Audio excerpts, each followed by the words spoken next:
Segments पूरी तरीके से शून्य ड्यूटी लगेगी।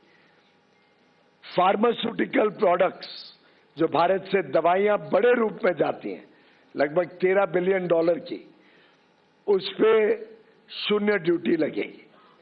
स्मार्टफोन्स जो भारत से बड़े रूप में अमेरिका जाते हैं, उसमें आगे भी चलकर शून्य ड्यूटी ही लगी रहेगी।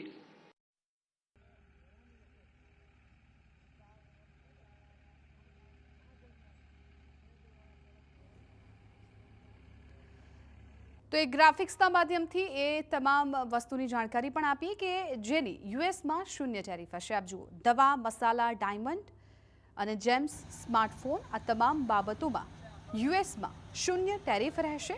આ સિવાય ચા, કોફી, ખાંડ, કોકોનટ ઓઇલ, વેજીટેબલ ઓઇલ, આ તમામમાં પણ યુએસમાં શૂન્ય ટેરિફ રહેશે।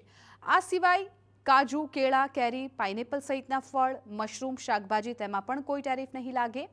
પ્લેનના પાર્ટ્સ, મશીનરી પાર્ટ્સ, જરૂરી ઓઇલ અને એલ્યુમિનિયમ પાર્ટ્સ પર પણ કોઈ ટેરિફ લગાવવામાં નહીં આવે। Zinc, oxide, minerals, natural products, natural rubber, આ તમામ વસ્તુઓ પર પણ કોઈ પણ પ્રકારનો ટેરિફ લગાવવામાં નહીં આવે। સરકારે જાહેરાત કરી છે કે અમેરિકા સાથે ટ્રેડ ડીલમાં વેપાર, રોકાણ અને સપ્લાય ચેન પર ફોકસ કરવામાં આવ્યું છે, જેને કારણે ભારતીય નિકાસકારોને $30 ટ્રિલિયન બજાર મળશે। નિકાસકારો માટે ખુલશે વૈશ્વિક બજારના દ્વાર અને બંને દેશો એકબીજાના બજાર સુધીની તેમની પહોંચ વધારશે। લાખો રોજગારની તક વધશે અને ટ્રેડ ડીલના માધ્યમથી બજારોનું વિસ્તરણ થશે। ભારત પર લગાવાયેલો 25% અમેરિકન ટેરિફ દૂર કરવામાં આવ્યો છે। અમેરિકાએ રશિયન તેલ ખરીદવા પર લગાવેલો ટેરિફ હટાવ્યો છે। ટ્રમ્પે ટેરિફ હટાવવાના આદેશ પર હસ્તાક્ષર કરી દીધા છે અને અમેરિકા હજુ ટેરિફ ઘટાડે તેવી પણ શક્યતા વ્યક્ત કરાઈ રહી છે। આ ટ્રેડ ડીલમાં રૂલ્સ ઓફ ઓરિજિન બનાવવા પર સહમતિ સધાઈ છે। હવે આ ટ્રેડ ડીલથી ખેડૂતોની ચિંતા દૂર થશે, ખેડૂતોને મોટી રાહત મળશે। ભારતીય ખેડૂતોને મળશે સંપૂર્ણ રક્ષણ। અમેરિકન ખેત ઉત્પાદનો નહીં આવે ભારત। ઘઉં, મકાઈ, ચોખા, બાજરી સહિતના પાક ભારત નહીં આવે। રાગી, જવ, જુવાર જેવા ધાન્ય પણ નહીં આવે ભારત। બટાકા, મટર, બીન્સ જેવા શાકભાજી પણ ભારત લાવવામાં નહીં આવે।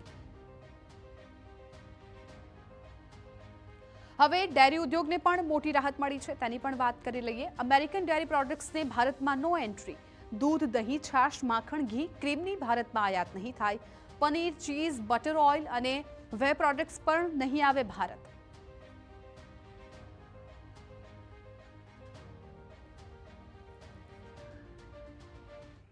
कई सारे किसानी क्षेत्र के सामान पर शून्य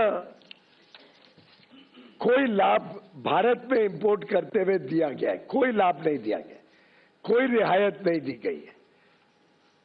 लोग सोचते थे ना कि भाई किसानी क्षेत्र में सब खुल जाएगा। हमने कोई ऐसा काम नहीं किया है जिसमें किसी भी किसान को नुकसान हो।